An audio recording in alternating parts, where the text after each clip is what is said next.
ॐ अशतमा शतगमय तमसोमा ज्योतिर्गमय मृत्युर्मायमृतङ्गमय ॐ शान्ति शान्ति শান্তি। এটি হলো বৃহদারণ্যক উপনিষদের একটি সর্বজনীন প্রার্থনা। এর মানে কি? অসত্য থেকে সত্যের পথে নিয়ে চলো, অন্ধকার থেকে আলোর পথে নিয়ে চলো, মৃত্যু থেকে অমৃতত্বের অর্থাৎ চিরন্তন সত্যের পথে নিয়ে চলো। ওম শান্তি শান্তি শান্তি। মনে রাখতে হবে এই মন্ত্রটি কিন্তু আমরা অনেকেই জানি এবং এটি হচ্ছে বিশ্বের অন্যতম প্রসিদ্ধ সর্বজনীন প্রার্থনা।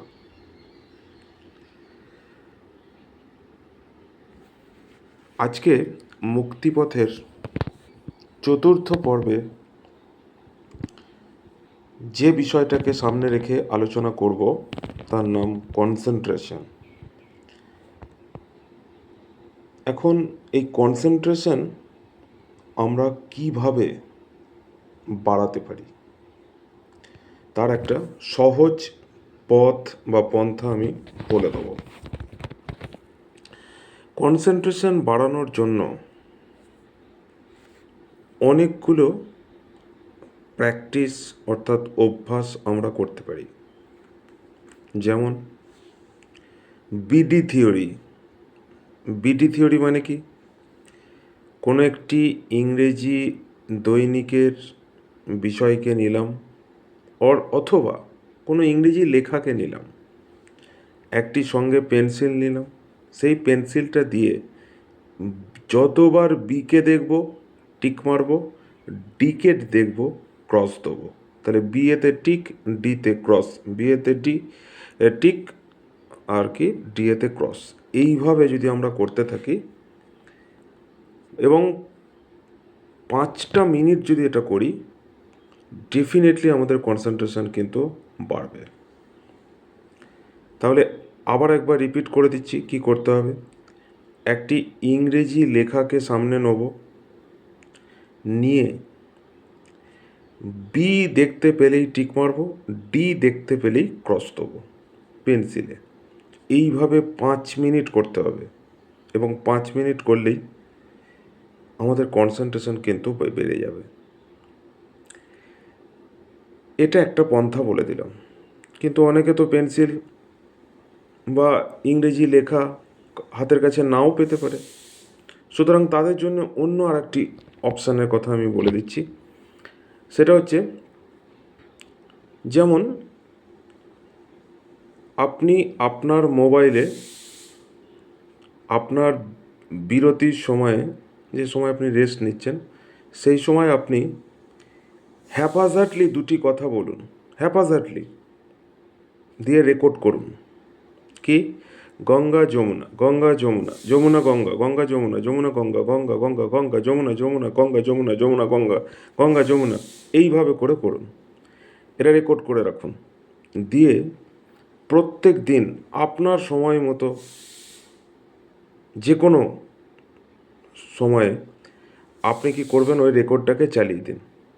যেইভাবে বলা আছে গঙ্গা যমুনা, আপনি গঙ্গা যখনই শুনতে পাবেন ঘরেতেই সামনের দিকে লাফালেন, যখনই যমুনা শুনতে পাবেন পিছনের দিকে লাফাবেন। তাহলে গঙ্গা সামনের দিকে লাফ, যমুনা পিছনের দিকে লাফ। এইভাবে যেভাবে ওখানে রেকর্ডিংটা থাকবে সেই অনুসারে গঙ্গা বললি 1 পা লাফ সামনে, যমুনা বললি 1 পা পিছনের দিকে। অর্থাৎ অনেকটা ইন আউটের মতো, in out, in out, out in, in out, in out. এইভাবে এরকম কিন্তু 5 মিনিট করা যেতে পারে। এটা করলেও কিন্তু কনসেন্ট্রেশন বাড়বে। এইভাবে আমরা কিন্তু কনসেন্ট্রেশন বাড়াবার চেষ্টা করব। এক্ষেত্রে একটা কথা বলে রাখি, আমরা আজকে এই প্র্যাকটিসটা করলাম, কালকেই ভাবলাম আমাদের কনসেন্ট্রেশনটা একবারে স্বামীজির মতো হয়ে যাবে।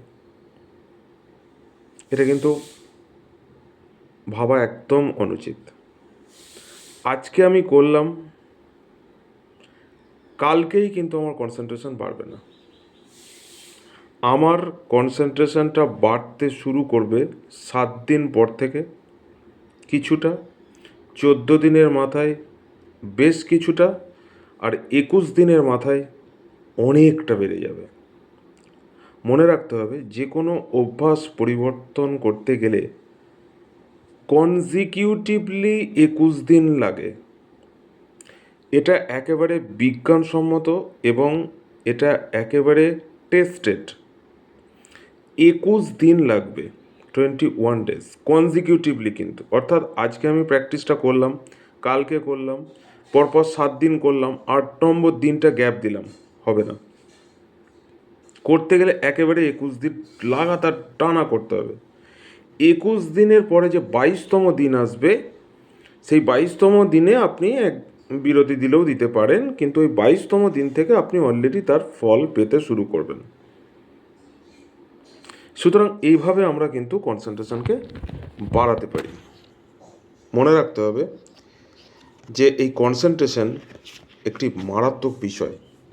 ঠিক এর গুরুত্ব কতটুকু আমি আবার স্বামীজিকে কোট করে কতগুলো কথা বলছি। স্বামীজির এখন যে এটা মানে যেটা বলবো সেটা স্বামীজির এই বইয়েতে লেখা আছে।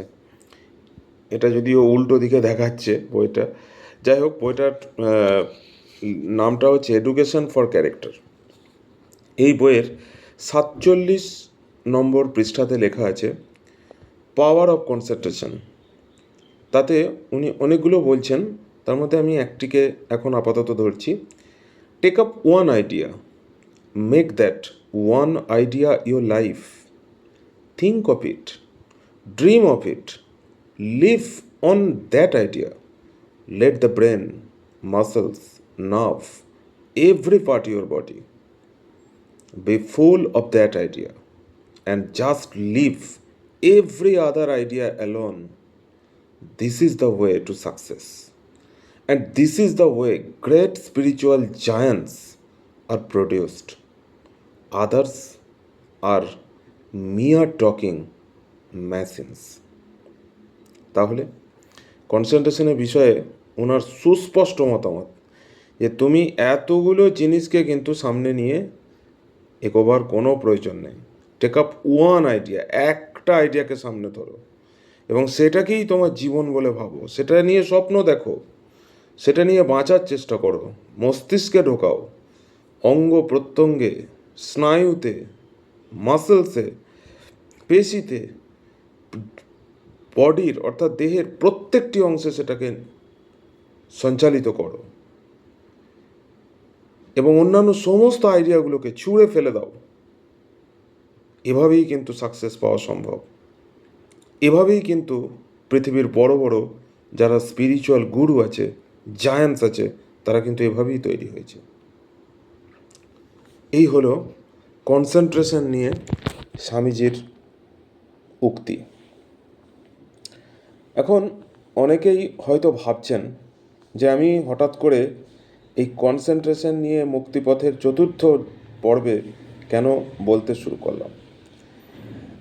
আবার অনেকে আমাকে এটাও বলেছে যে